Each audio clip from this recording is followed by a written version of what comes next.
નવી દિલ્હીમાં અમિત શાહની હાજરીમાં નાગાલેન્ડ શાંતિ મંત્રણાના ઐતિહાસિક કરાર ફ્રન્ટિયર નાગાલેન્ડ ટેરિટોરિયલ ઓથોરિટીની થશે સ્થાપના।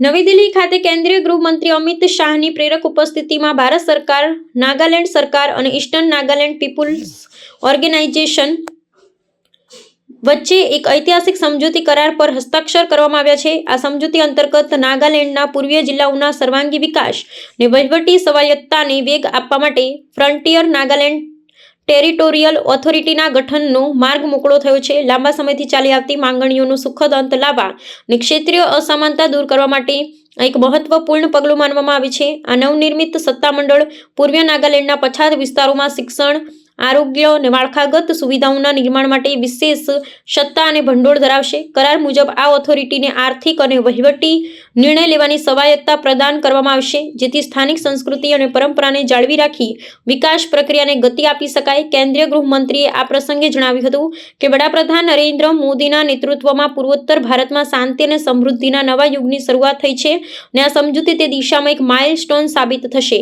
આ સમજૂતીથી નાગાલેન્ડના પૂર્વીય ક્ષેત્રના લોકોની વર્ષો જૂની આકાંક્ષાઓ સંતોષાશે અને રાજ્યના એકીકૃત વિકાસમાં નવો પ્રાણ ફૂંકાશે। વહીવટી તંત્ર દ્વારા આગામી સમયમાં આ ઓથોરિટીના માળખા અને કાર્યપદ્ધતિ અંગેની વિસ્તૃત રૂપરેખા જારી કરવામાં આવશે।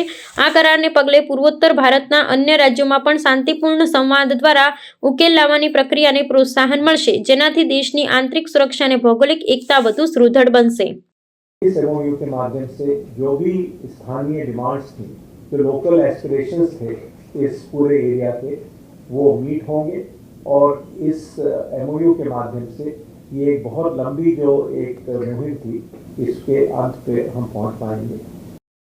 हमने 2019 से ही अब तक 12 महत्वपूर्ण समझौते नॉर्थ ईस्ट में करे हैं।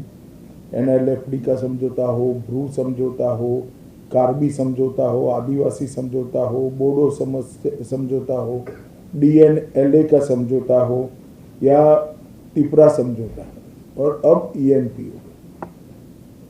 नरेंद्र मोदी सरकार की एक परंपरा रही है कि जो समझौते हुए हैं उसको हम पूर्णतया इम्प्लीमेंटेशन के लिए भी प्रयासरत रहते हैं। मैं आज ENPO के साथियों को विश्वास दिलाना चाहता हूं कि भारत सरकार, नागालैंड सरकार ने तो एग्रीमेंट कर ही अपना दायित्व तय किया है, मगर भारत सरकार भी ईस्टर्न नागालैंड के डेवलपमेंट के लिए बहुत सारी मदद भी करेगी और जिम्मेदारी भी उठाएगी।